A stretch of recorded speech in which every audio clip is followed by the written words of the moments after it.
ตำบลดอยหล่ออำเภอดอยหล่อจังหวัดเชียงใหม่ขณะนี้ตีสามอุณหภูมิ21 องศาแหล่งควายก็จะแหล่งเย็นเนาะประมาณตีห้าก็หลังจากนั้นก็จะเริ่มอุ่นเริ่มร้อนวันนี้อุณหภูมิสูงสุดอยู่ที่36 องศาเวลา10 นาฬิกาจะร้อนที่สุดบ่าย2 นี่36 องศาก็ยังดีเหลือวันก่อนนั้นวันก่อนนั้น8เริ่มอุณหภูมิแตะที่38 องศาก็แสดงว่าเริ่มเป็นฝุ่นเนาะภาวะหนาแน่นพอสมควรเป็นอันตรายต่อสุขภาพญาติโยมที่ออกไปตังนอกกลางแจ้งก็ใส่หน้ากากป้องกันได้ถึง2 อย่างป้องกันได้ถึงหมอกควันป้องกันได้ถึงโรคโควิดใส่ไปญาติโยมทั้งหลายถ้าอยู่กันในบ้านเฮานี่ก็บ่พอมีปัญหาออกไปตังนอกโดนฝุ่นโดนควันพอไประยะมกสัก20-30 เมตรนี่ก็บ่ค่อยหันอย่างทีแล้วนะทัศนวิสัยบ่ค่อยดีหมู่ที่เปิ้นขับรถสัญจรไปมานี่ก็พอไปทางหน้านี่ก็มืดเป็นหมอกเป็นควันก็มันจึงอยู่นี่เป็นเดือนๆนะญาติโยมนะภาวะหมอกควันที่เราจะต้องสูดเข้าไปที่ปอดเราเนี่ยเป็นแรมเดือนเนอะญาติโยมเช่นใดบ่มีฝนหาใหญ่ชะล้างนี่มันก็คงจะต้องอดอยู่กันไปอย่างเนี้ยเป็นปัญหาทุกปีซ้ำซากกันอยู่นี่เนาะภาวะหมอกควันแก้บ่ตกสักเตื้อนะก็อย่างใดนั่นก็รณรงค์ช่วยกันถ้าเฮาต่างคนต่างเผาคนละน้อยละน้อยมันก็จะก่อให้เกิดปริมาณที่เพิ่มขึ้นถ้าเฮาบ่เผาเฮาช่วยกันลดปริมาณลงไปมันเรื่องของการรับผิดชอบต่อส่วนรวมตัวเฮาเองต้องคนอื่นช่วงนี้ก็รักษาสุขภาพกันญาติโยมเข้าสู่ฤดูร้อนอากาศเปลี่ยนห่วงใยก็คือการขาดน้ำภาวะขาดจะไปไหนกับน้ำ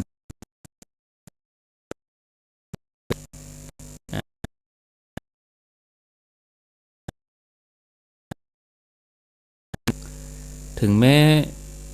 บ่ได้ไปออกกำลังอะไรอย่างมันก็ตึงมีเหือนะญาติโยมเพราะมันร้อน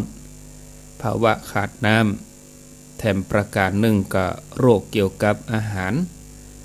หน้านี้นี่อาหารจะเสียจะบูดง่ายจะบูดเสียง่ายนั่นก็ระมัดระวังนะการกินอาหารอย่างถ้าเราไปซื้อเราก็เลือกซื้ออาหารที่บักค้างคืนบักค้างแรมบางทีเราก็บ่ฮู้ว่าอันนี้ค้างคืนก็เปิ้นเอามาอุ่นก็ตั้งที่ดีที่สุดก็ด้วยตัวเองนั่นดีที่สุดถ้าเราจะเลือกซื้อที่โปรแกรมที่เรามั่นใจว่าเปิ้นประกอบอาหารได้ดีสะอาดคนเฒ่าคนแก่ถ้าว่าไปมีโรคเกี่ยวกับทางเดินอาหารลำบากเลยญาติโยมทั้งหลายตึงจามตึงสะปะท้องร่วงเนาะเป็นโรคเกี่ยวกับอาหารดังกระเพาะอาหารมันลำบากเนาะญาติโยมกับอาตมาภาพก็จามเห็นไหมเจ้าเนี่ยถ้าจะรายการต่อนี่โหทำไหวเป็นชั่วโมงเนี่ยนะเพราะว่าอันตื่นมาก็เจอภาวะแต่คืนนี้มันร้อนเนาะ แม่เจ้านี่สีเย็นเย็นวุบเลยนะอากาศเนี่ยเปลี่ยนแปลงดีแต่เนอะ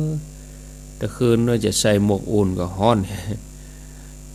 มาถึงแม่เจ้านี่เย็นว่ะก็เลยจามไปก่อนเข้ารายการจามไป 2-3 ครั้งจามแต่ละครั้งก็ทำให้เสียงเปลี่ยนไปก็อดเอาก็เดียวตี3เกิงก็ท่านพระครูสังฆลักษณอัตเปิ้นก็จะมาทำหน้าที่แล้วเนาะเมื่อมาปะกันแล้วก็ขอเชิญญาติโยมท่านทั้งหลายได้ไหว้พระกันเหียก่อนเพื่อความเป็นสิริมงคลกับตนกับตัวกับครอบครัว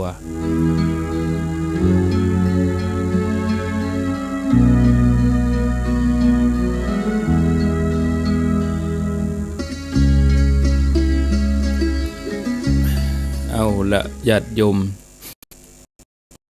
พาไปกรรมก็จามนะจามกรรมก็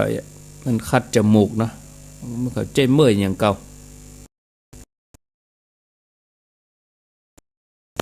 เจ้ามาก็ได้จาม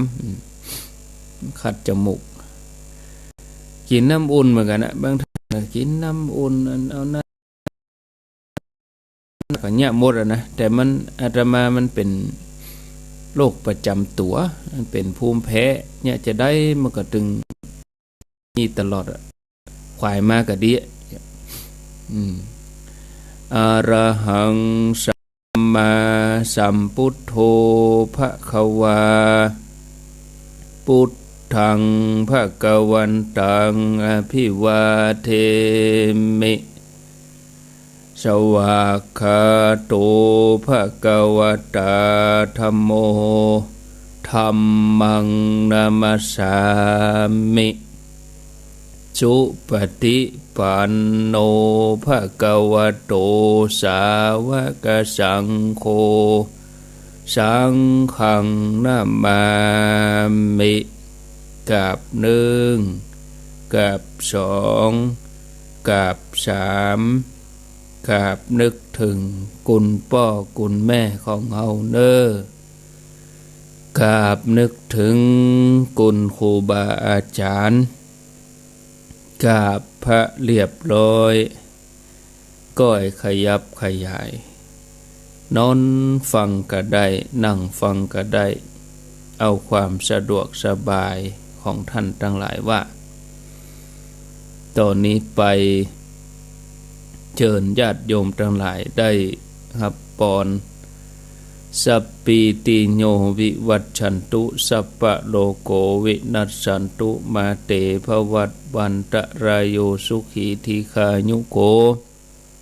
ภวะอภิวาทานะสีลิสนิจจังพุทธาปัจจายโนจัตตารโอธัมมาวะทันติอายุวันโนสุขังปะลังเอาแล้วสบายอกสบายใจม่วนอกม่วนใจโล่งอกโล่งใจได้ไหว้พระได้รับพรไปแล้วตอนนี้ไปก็เกียมตัวที่จะได้อาบน้ำฟังธรรมเวลาตี 3 กับ 18 นาทีหรือเวลาแถมประมาณ12 นาทีเนาะตี 3 เกิงก็จะได้ฟังธรรมะกันอาตมาจะนำธรรมะมาอู้มาจาเนอะก็กลัวจะเหลื่อมล้ำเวลาเดี๋ยวนี้เขาก็ตีไปเป็นตี 3 กับ20 นาทีเนาะเหลือแห่ม10 กว่านาที10 นาทีก็จะเป็นเวลาตี 3 เกิง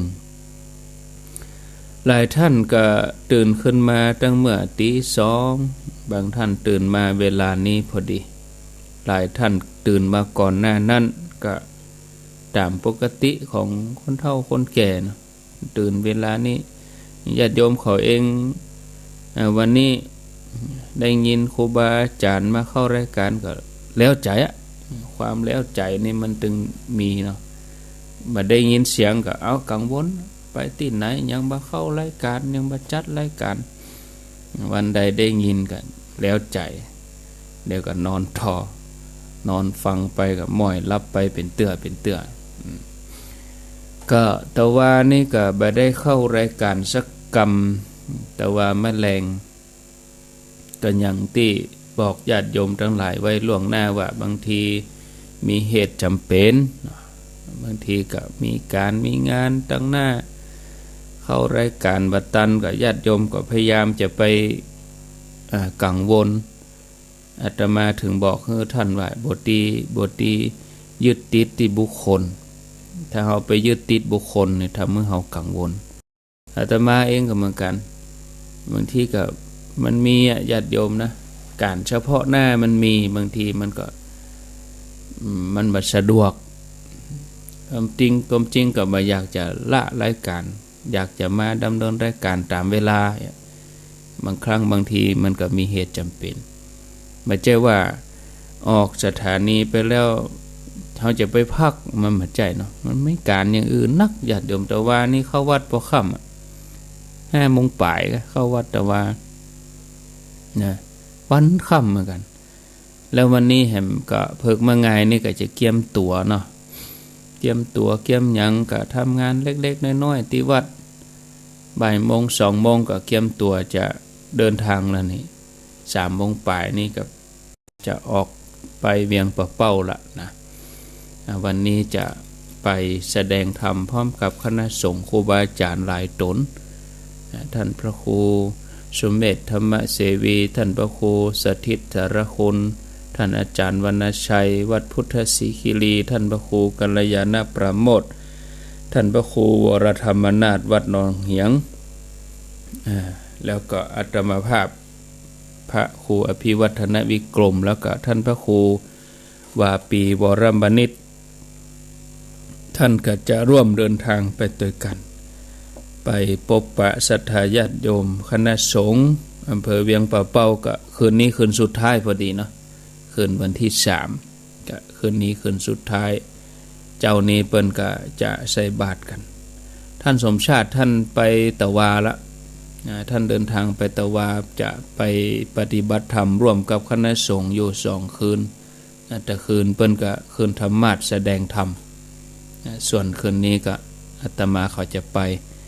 อยู่5-6 ตน7 รูป6 รูป7 รูปถึงท่านพระครูวัดห้วยตองสักท่านก็จะร่วมเดินทางไปตัวก็ออกเดินทางประมาณบ่าย 3เนี่ยได้บ่าย 3ก็วันนี้ก็บ่ได้เข้ารายการแถมอาตมาก็จะไปถึง2ผู้ครูสุเมธก็จะไปอาตมาก็จะไป